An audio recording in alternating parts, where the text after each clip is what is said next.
या अय्युहल्लज़ीना आमनू कू अनफुसकुम व अहलीकुम नारा, कि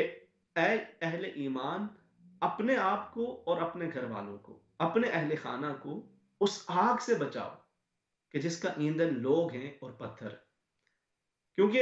अगर इंसान अपनी जिंदगी के अंदर नाज़रीन किराम मालो दौलत बना ले और बनाता चला जाए,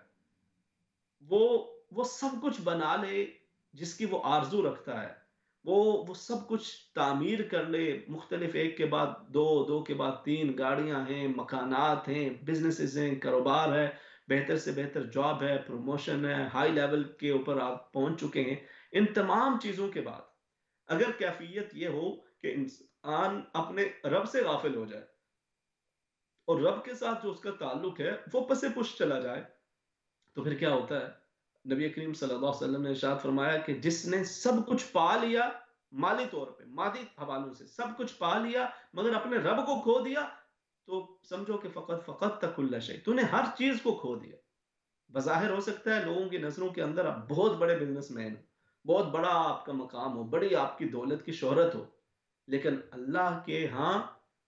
आपकी कोई वक़्त नहीं होगी। फ़क़द फ़क़द कुल्ल शै, हर चीज तूने खो दी। और दूसरी तरफ अगर इंसान मालो दौलत की भाग दौड़ के अंदर जरा पीछे भी रह गया,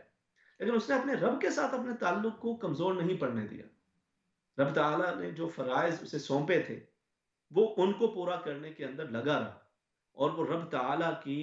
जो तालीमात थी उनके मुताबिक अपनी जिंदगी को गुजारता रहा। अब लोगों की नजरों में वो बहुत ज्यादा ना भी कमा सका, मगर उसने अपने रब को नहीं गवाया, रब के साथ अपने ताल्लुक को मजबूत रखा, तो अल्लाह के यहाँ उसके पास सब कुछ है। फकत वजद तक